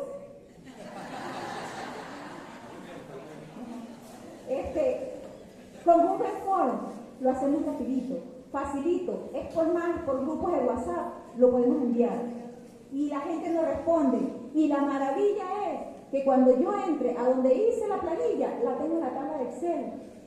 Lista. No tengo que transcribirla, nada, está allí. Primer paso ganado. Bien, Luego vamos al paso 3, son 6, Tony, procesar. Esta es la parte, digamos que más nueva, porque cuando manejamos muchísima data, en esa data nosotros lo que es limpiar, transformar, estructurar datos para que sean aptos para el análisis, ahí tenemos Excel, tenemos Power BI y otra serie de programas. Váyanse con Excel, si no tienen Excel porque se les desactualizó Microsoft Office o Microsoft 365, vaya con Google Sheet y listo, está todo allí. Y su teléfono, usted simplemente va a aplicar la información, pero ahí sí tenemos que sentarnos y desempolvar aquellos métodos de análisis que nos enseñaron en pregrado, que cómo teníamos que hacer cada uno de la data, revisarlos, esos datos en la hojita de Excel, cómo limpiarlos, si aparecen errores de value, de null, cualquier tipo de información que aparezca, cómo la voy a corregir en esa tabla. Ahí yo tengo que saber cómo hacerlo. Y eso tampoco es nada del otro mundo. Eso se aprende en un momentico. También estamos a la orden para enseñarles eso. Eso de un momentico se aprende. Bien. Pero también tenemos programas mucho más avanzados como SQL o SQL y programación R. Esos programas no son nada del otro mundo. Créanme, yo no sé nada de programación. Y cuando los conocí en el curso de Data Analysis y los empecé a manejar, ¡wow! Súper fácil. Manejar bases de datos grandes, cómo combinar, cómo limpiar. En este caso estamos hablando de la fase de limpiar datos, que es básica y es fundamental. Porque aunque ustedes no lo crean, usted le manda una encuesta muy clara a la gente y la gente le puso otra cosa. La ventaja que tiene el programa de Form, que usted le pone un asterisco allí de alerta y nadie puede seguir, ni puede cerrar la encuesta hasta que no responda eso. Pero le puede responder una locura. ¿Bien? Entonces, ¿cómo yo, en la tabla de datos, cómo corrijo esa locura? Entonces, son esas cosas, ¿ves? Qué sé yo, una señora como yo de 60 años llegó, ay, se me quedó la cédula, llega y le dice, años, y le puse 6. Y dice, uy, pero ya no tiene 6 años. Entonces, ya ahí hay un valor que va a estar mal y que tengo que corregir. Y lo voy a hacer en esta etapa. Cuando tengo bases de datos, información muy grande, como unos programas, como una que la voy a mostrar más adelante, ya se hace a través de SQL o se hace a través de programación en R, que es lo que se señalaba Marlene, de que es una programación así para novatos, para nerds. O sea, eso es fácil hacerlo. Bien. Luego tenemos en el paso 4, que es analizar. Y allí también el proceso de análisis te va dando a través de una serie de programas de Microsoft Excel, RapidMiner, SQL, Python, etcétera, R. Yo le diría quédense con Google Sheet y quédense con Microsoft, que los tienen allí y no les da tiempo de utilizar otra información, así como a mí se me está acabando el tiempo. Bien, el paso 5, compartir. Compartir tiene que ver cuando levantamos la data, tengo que mostrarla y ver siempre, como estoy trabajando solo, con mis compañeros, o mi tutor, o mis tutores, o alguien en el posgrado, y generalmente se realizan eventos antes para que cada uno vaya mostrando, y ahí es el momento, chicos, de enseñar las inquietudes, díganle, mira, no sé qué voy a hacer con esto, o no entiendo bien esa información que me está dando, cómo la voy a procesar, y a cualquiera le puede dar luces, de decir, no, mira, yo creo que es por tal día. Bien, y el último paso, que es actuar ya, tomar decisiones, ya viene graficada la información, los programas se los dan a través de programas como Tableau o el mismo Excel, le da los gráficos y lo ayuda a hacer los análisis.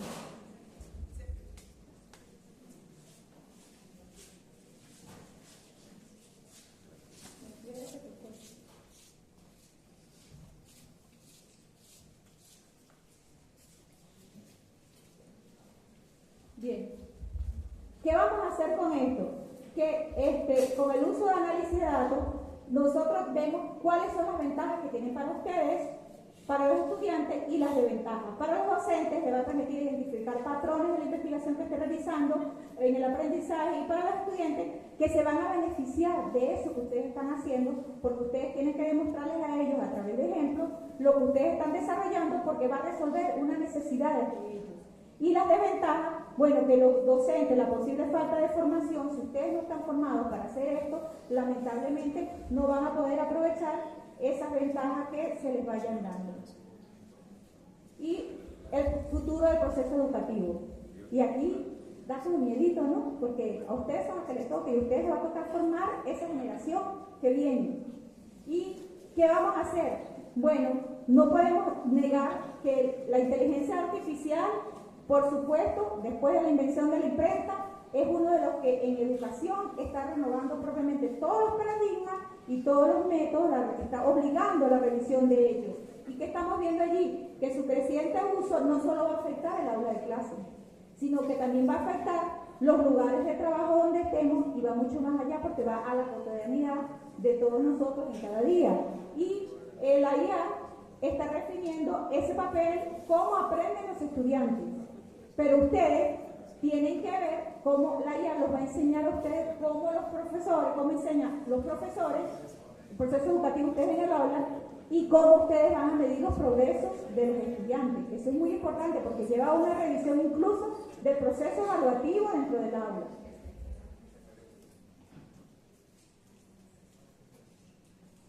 ¿Qué programas tenemos? Bueno, aquí están toda una serie de programas. Tenemos ChatGPT, ChatPDF, el que está acá, Science AI, ese es fabuloso. Pero tenemos un problema, casi todos ellos son pagos. Pero ellos tienen, usted ingresa y ellos de manera libre le dan un tiempo para que usted los pruebe.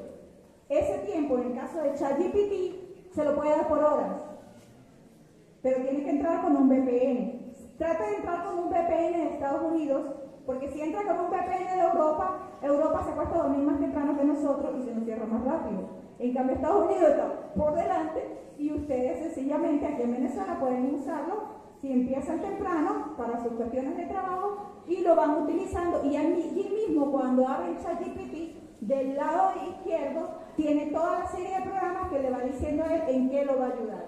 Le puede ayudar a hacerlo. Con Excel hacen los cuadros, con ChatGPT van ayudando a corregir e incluso con ¿sabes? Ahí ustedes le dan a él varios artículos en PDF que tenga y le dice, analízame el tema tal y resúmelo. Usted lo tiene que saber para poder decirle a él qué es lo que quiere. Y le pide que se lo cite con APA, que es el que usamos se usa en el de la OP, lo usamos también en la aula. La aula, ya lo que lo había dicho, nos copiamos ustedes y sencillamente se lo va a dar tal cual. Pero si usted no lo maneja, si usted no lo sabe y si usted no ha leído esos artículos, usted no va a poder saber si le está diciendo o no la verdad. Y le aseguro que cuando le llegue a la mano del tutor o del evaluador, sí lo va a saber. Entonces, ahí es donde está la parte del concepto de ética que usted debe manejar. Cualquiera de estos programas está en versión libre. Si la quiere un upgrade, usted tiene que pagar una mensualidad. Si lo necesita por un mes, lo puede hacerlo. Si no, sencillamente hágale trampa al programa y usted lo va usando en los momentos libres.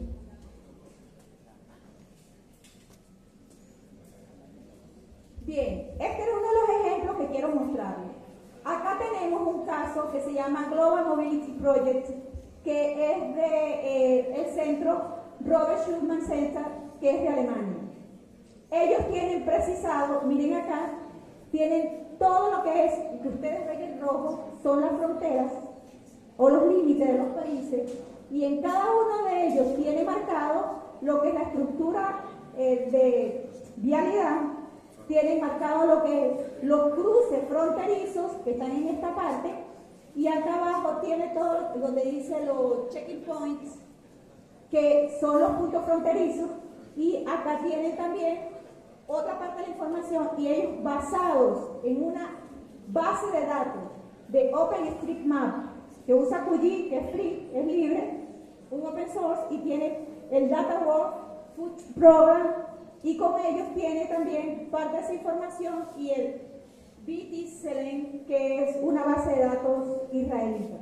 Ellos tienen, los israelitas lo tienen precisados en todo, ¿no?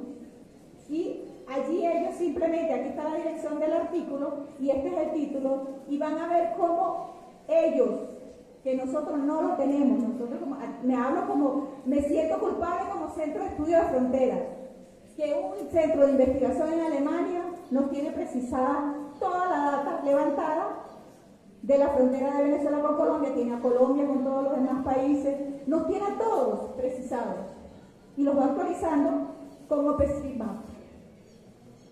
Entonces, no tenemos excusa para decir cómo estamos trabajando en frontera, no tengo información. Sí tengo, demasiada. Lo ideal sería que aquí en la frontera existiera un observatorio de datos que recopilara toda esa información que existe y la que se está generando, que junto del lado del PAR colombiano pudiéramos tener toda esa información súper actualizada, pero todavía no disponemos de eso. Eso es un reto que tenemos, los que vivimos en frontera, estamos en esta área de educación, de llevar adelante esto. Acá tenemos el Centro Nacional de Inteligencia Artificial de Chile. Hace poquitito se abrió este año y allí ustedes van a encontrar para Latinoamérica lo que tienen los alemanes, van a encontrar todo para Latinoamérica, toda la información. La de Venezuela obviamente trabajan con la que está dispuesta por el INE, pero igual eso no sirve, no sirve. Y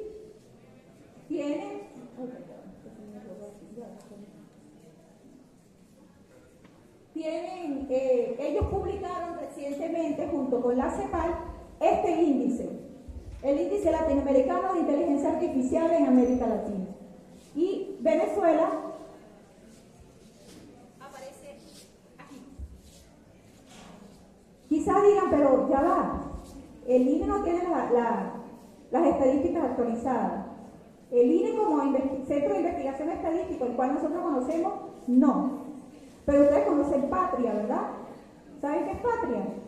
En Patria estamos casi todos. Caemos por bien o por mal, pero en Patria estamos casi todos. La encuesta de Patria, cuando salió, yo fui una de las primeras que me lancé a responderla porque quedé maravillada, porque decía, es mejor que la encuesta de la encuesta aquella que hacían de hogares por muestreo del INE, que era muy completa, pero se hacía, era muestrada en el país y llevaba actualizada los datos de información por hogares. Bueno, eso es Patria. Patria tiene la data más actualizada del país y quizás eso es lo que está haciendo que Venezuela aparezca allí. Pero nosotros no tenemos acceso a Patria. Para nosotros hay mucha opacidad en la información, pero sabemos que eso existe. Yo he tenido la oportunidad de conseguir a través de unos contactos en los caminos verdes, o negros, no sé cómo se llamarían, en este caso, de ver alguna información, pero me la han facilitado a nivel municipal. Y yo le digo, oye, dámela a nivel de comuna, que tú la tienes. Dámela. Yo no voy a hacer nada malo. Yo no voy a traer a Elon, no voy a traer a nadie para que haga nada, ni se la voy a pasar él tampoco. Pero lo necesito para hacer mis análisis en frontera. Pero lamentablemente no la tenemos. Pero ¿sabe quién la tiene? La gente de su consejo comunal. Pregúntele. Y con esa información es básica para su trabajo. Tiene data. Entonces no me digan que no hay data para trabajar. Porque le pedimos, por favor, si como usted no puede, pues pídale al pan a la comadre de ella, no sé, o de él, que le ayude a conseguir la información. Pero ella la tiene. La información está al día. Y aquí tenemos, la CEPAL lanzó hace poquitito este Observatorio de Desarrollo Digital, que es más o menos lo que pienso yo que nosotros deberíamos tener en la frontera, en conjunto del lado venezolano y del lado colombiano, y resolveríamos muchos de nuestros problemas de planificación.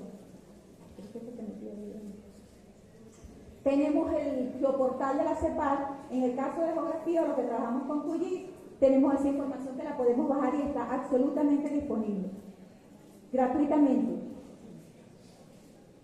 Tenemos el de Laboratorios de Europa, está el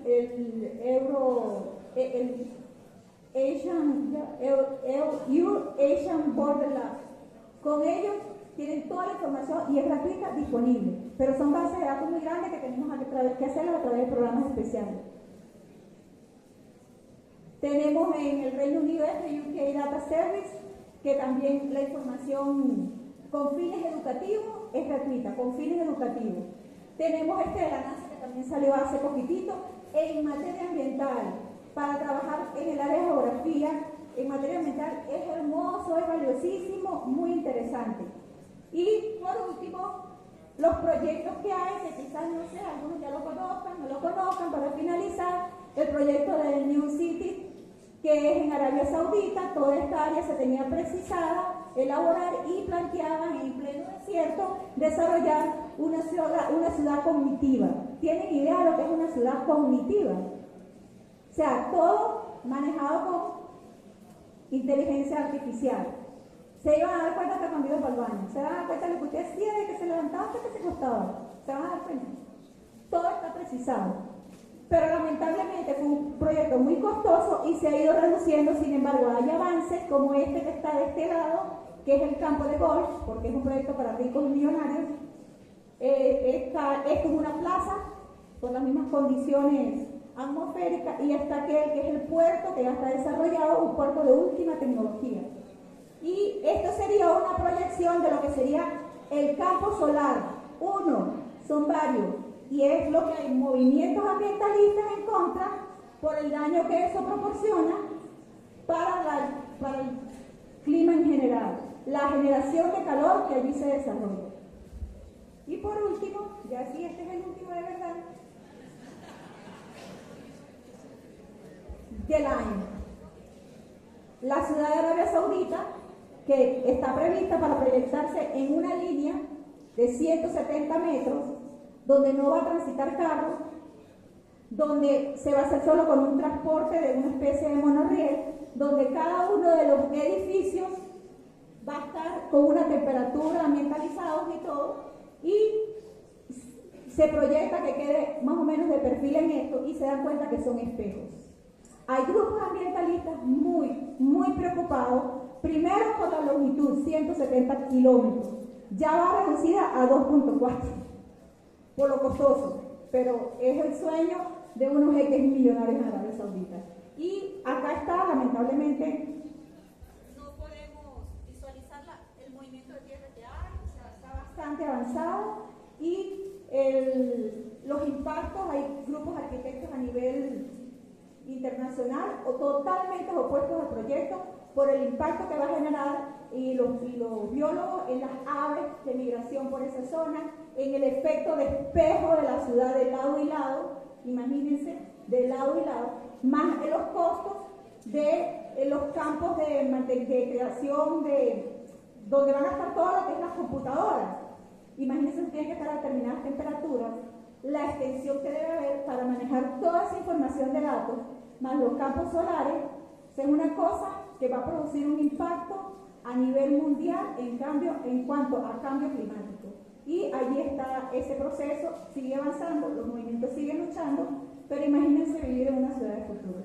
Así que nosotros nos toca manejar el futuro, y a ustedes como estudiantes del doctorado tienen ya eso en su mano, y con su tesis doctoral van ustedes a poner nuevas innovaciones en ese grupo que ustedes estén analizando de muestra para poder llevar un avance y progresar en esta área. Los felicito, espero que podamos ver muchos avances de innovaciones en el tema, y estamos completamente a la orden para cualquier tema que ustedes quieran que les aclare. Gracias.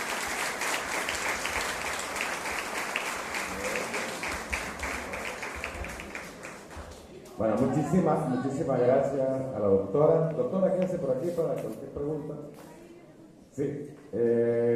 Si tienen preguntas, por ahí pasaron para responder preguntas para la doctora. Preguntas, comentarios sobre la presentación que nos hizo de la inteligencia artificial y a base de datos. Olvidaba señalarle que este es un mapa de la frontera de Cúcuta con Ureña, San Antonio, realizado el día de ayer por el doctor Heriberto Gómez, que lo mandaba de cortesía. Y es un programa que es realizado con una serie de software para que podamos identificar con precisión las ciudades en las cuales estamos moviendo constantemente. Bueno, muchísimas gracias entonces a la doctora Salva por el interesante trabajo, una visión muy amplia de las nuevas tecnologías, ¿verdad?, al servicio del conocimiento y la manera práctica de incorporarlo, porque bueno, es un trabajo con mucha profundidad teórica, pero también en un sentido práctico para poder hacerlo visible en nuestra investigación. Bueno, muchísimas gracias, doctora. Gracias a todos. Bueno, vamos a continuar con el ciclo de conferencias. Vamos a llamar a la doctora Marlene Bustamante, ¿verdad? La doctora Marlene es Fulbright Scholar de la Universidad Estatal de San Diego, con investigación sobre la política de seguridad de los Estados Unidos en la frontera sur, becaria de rendimiento del doctorado de Ciencia Política de la Universidad de Liverpool, con énfasis en integración regional, Unión Europea y Grupo Andino. Es magíster en Ciencia Política, con énfasis en Geopolítica y Frontera, licenciada en Educación de la Universidad de los Andes, profesora titular adscrita al Centro de Estudios de Fronteras, CEFI, de la Universidad de los Andes, es directora del Centro de Estudios de Fronteras, CEFI, de la UNA Táchira, es directora de la revista Aldea Mundo sobre fronteras e integración regional y creadora de la maestría en fronteras e integración regional. Sus temas de interés son la integración regional, especialmente los tópicos de las instituciones y las experiencias de integración regional latinoamericana. Tiene publicado un libro muy importante en el 2022, Actuales debates sobre las regiones e integración regional y la globalización. Y también ha participado en capítulos de libros. También ha sido articulista, ha sido docente, ha sido tutora y ha sido también miembro de comités lectores y jurados de trabajo de grado. Entonces, sin más preámbulos, damos la bienvenida a la doctora Ana Marlene Bustamante, que nos va a presentar su conferencia. Bienvenida, doctora, a la UPED. Bienvenida. Tenemos una estrecha relación de años de amistad con el CEFI, el centro, lo que era el núcleo de fronteras, que es un núcleo de investigación, y lo que ahora es el CIFROLAN, que próximamente convertiremos en Instituto de Investigación. Ya se aprobó la creación del Instituto de Investigación de Educación y Frontera. Entonces, bueno, para nosotros es un honor tenerla otra vez aquí en la UPED y, bueno, vamos a prestar atención porque, de verdad, pues la doctora tiene una gran experiencia en temas de frontera. Buenos días a todos y muchas gracias a la UPED en general y como institución que está realizando este trabajo, que viene adelantando estos programas de doctorado, y también a los coordinadores de la maestría, del doctorado, de los programas de investigación, etc. Se me invita para que hable sobre la relación bilateral o la Colombia-Venezuela en el ámbito educativo y de integración. Y tomando en cuenta las dos presentaciones anteriores, yo quisiera decir que por ética profesional tengo que reconocer que esta primera transparencia es tomada de la invitación al foro y al Congreso. Entonces, el Congreso es sobre Venezuela y Colombia y encuentros de integración de experiencias educativas. Como nosotros somos del área de fronteras e integración, vemos la integración regional como integración entre países que han desarrollado actividades o que pueden desarrollar, que se plantean programas especiales para desarrollar la integración, la educación, la economía, la política, la sociedad, la cultura, etc. Entonces, vamos a ver de qué voy yo con esta presentación y cómo manejo esto. Bien, voy a hablar sobre la investigación y la educación en la relación colombo-venezolana. Y de esto entiendo como palabras claves, o los contextos claves: investigación, educación, integración, Venezuela, Colombia. Esos son los elementos fundamentales de los cuales va a ir el hilo conductor sería en la relación colombo-venezolana, cómo ha navegado la integración y la educación. Y en todo caso, ¿qué podría hacerse para profundizar experiencias educativas que permitan la integración educativa o que faciliten la integración educativa y que faciliten la cooperación entre los dos países? Entonces, en primer lugar, voy a presentarles el contenido de lo que va la presentación. Obviamente, una introducción. ¿Ustedes allá atrás ven? ¿Sí? Bueno, de que la introducción.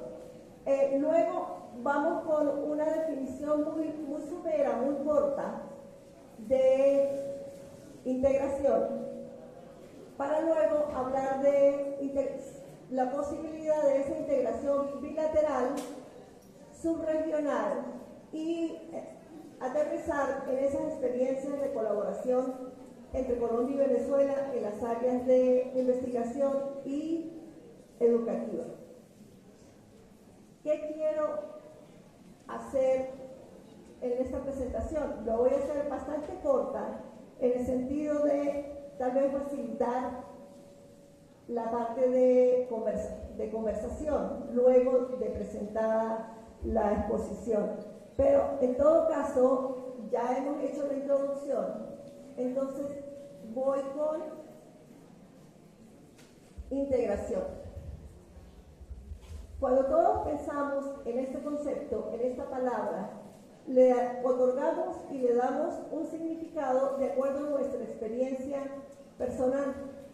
De acuerdo a nuestra experiencia personal, nosotros llegamos a la idea de que es algo que está bastante cerca o que es algo que es bastante común entre uno y otro, que es muy difícil de separar y decir esta crema está compuesta de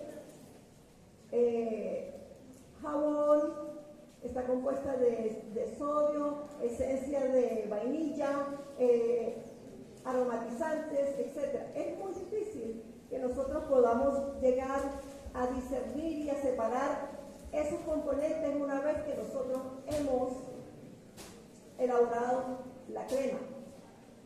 Pero sabemos que el resultado de eso ha sido la integración de esos componentes para producir una estructura nueva, para producir un componente nuevo, para producir un producto nuevo si estamos en el área de mercadeo, pero si estamos en el área educativa, igualmente sería una innovación o un producto nuevo.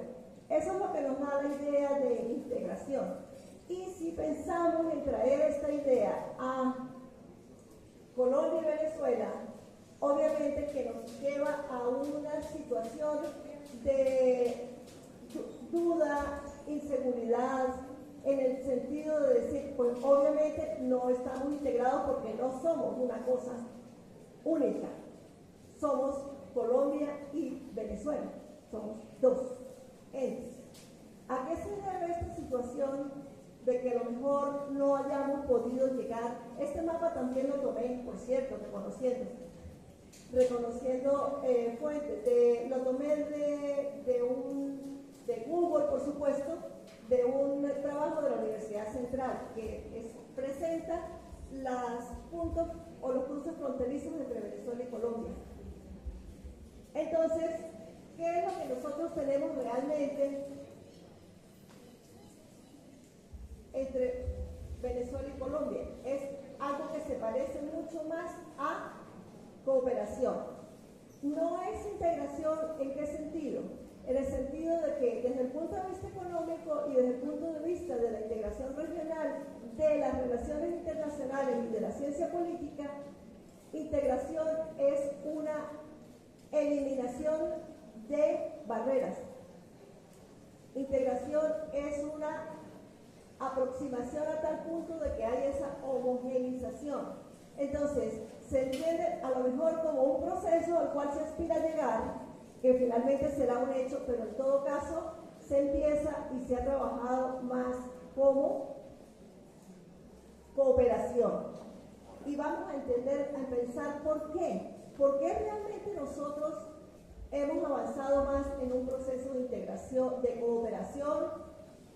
Y a pesar de haber pertenecido en algún momento a algunas experiencias de integración, no hemos avanzado a tal punto de decir que era difícil separarnos, porque efectivamente Venezuela lo hizo en el 2006 y definitivamente en el 2011, y realmente seguimos existiendo, tan solo que sí habíamos avanzado un poquito en el área económica, en cuanto a las salvaguardas, en cuanto a los flujos de transporte, etc. Entonces nosotros ya habíamos llegado a eso. Pero da la casualidad que la razón fundamental, diría yo, no tengo la respuesta definitiva, es porque nosotros intentamos como nación entre 1805 y 1830, cuando se iniciaron los procesos de independencia e intentamos construir una nación que se llamaba Colombia y que después le hemos dado por llamar la Gran Colombia. En ese momento descubrieron que no era posible llegar a ese nivel de cooperación, de integración. ¿Por qué? Porque efectivamente había muchas cosas que no eran comunes, que había visiones distintas del mundo. Y por supuesto se dio a la tarea y al traste de decir no más, no queremos formar parte de esta nación de esta forma, sino que nos vamos a separar. Y precisamente a partir de 1830 iniciamos el proceso de borrar, de eliminar, de desaparecer todo eso que a lo mejor habíamos transcurrido durante más de 20 años, de los elementos comunes, porque necesitábamos construir un Estado, necesitábamos construir una nación, necesitábamos construir un aparato estatal que nos sustentara.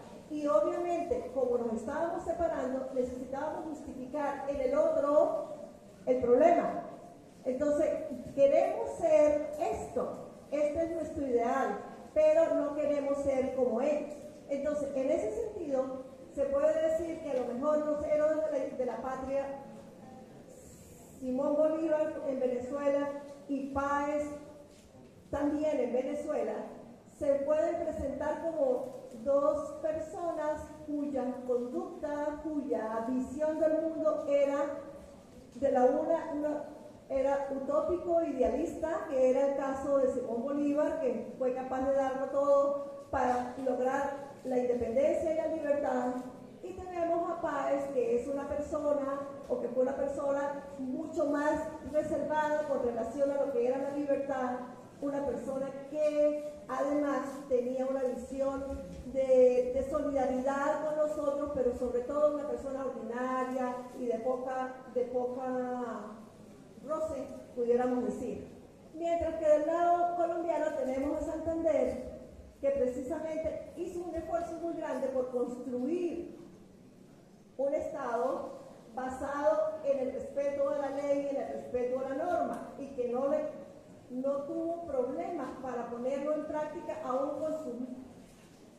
con sus soldados, con la gente que trabajó con él, que lo acompañó en la gesta de la independencia, aunque de todas maneras a los más cercanos, pues la ley podía ser un poquito menos ciega. Entonces, ¿qué nos produjo eso al final?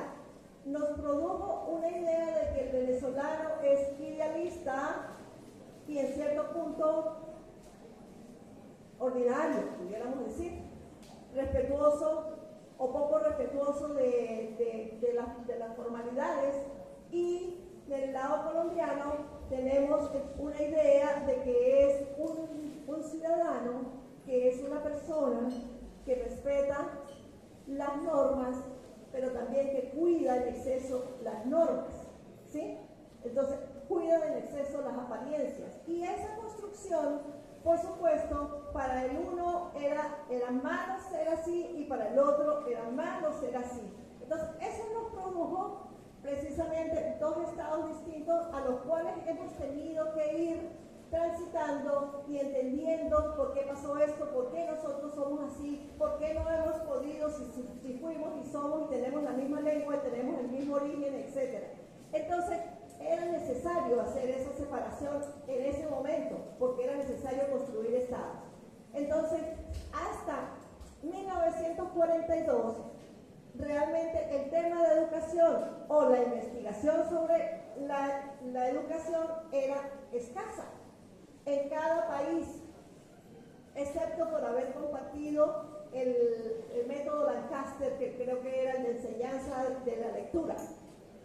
En 1942 nos separamos definitivamente, ¿cierto? Entonces, se firmó el famoso tratado de acuerdo definitivo de límites y de separación y de ríos comunes. Entonces, en el año 89, realmente hasta 1942, nosotros no tenemos algo común con relación a lo educativo. Cada país hizo y promovió y decidió cómo iba a ser su sistema educativo. Aún para los años 50, los organismos internacionales tenían poca importancia, poca vigencia en el sentido de ir creando normas generales, globales, de hasta qué edad la educación primaria, hasta qué edad la educación secundaria, etc. Eso son creaciones más recientes. Entonces, cada país determinó la duración y los contenidos para estudiar primaria y educación media. También determinó el trato que se le daba a los estudiantes extranjeros. Entonces, eso generó, en el caso de Venezuela y de Colombia y Venezuela, en los años 60, desde los años 70 en adelante hasta los 90. Sí, por favor, ustedes forman parte de este escenario. Felicitar a la Subdirección de Investigación y Posgrado a cargo de la doctora Karina Morales con todo su equipo de coordinadores generales, coordinadores de programa, investigadores, bueno, todos quienes hacen vida en la Subdirección de Investigación y Posgrado, y este evento es una demostración del proceso de transformación y la posición meritoria que tiene la Universidad Pedagógica Experimental Libertador en América Latina como formadora y como pionera en pedagogía, investigación y ahora en estudios de posgrado. Para nosotros es un honor que este trabajo que viene realizando el doctor Tony a través de investigación y todo el equipo de la subdirección trascienda y fortalezca y nos convierta en pioneros en materia investigativa, en materia de formación de posgrado, y se mantenga esa posición. Ustedes pueden revisar los ratings que tiene la universidad y de verdad que esto nos fortalece y nos llena de orgullo. Para ustedes, gracias por el compromiso asumido en esta organización, excelente, extraordinario el trabajo que vienen realizando, y por favor les pido un aplauso muy muy fuerte para este trabajo que han venido realizando la selección de posgrado a través de su doctorado también de investigación, y nuestro ciudadano rector, el doctor Raúl López Sayago, que siempre nos apoya y siempre apuesta por este tipo de formación que engrandece y llena de orgullo a nuestra universidad. Muchísimos éxitos y feliz regreso para todos.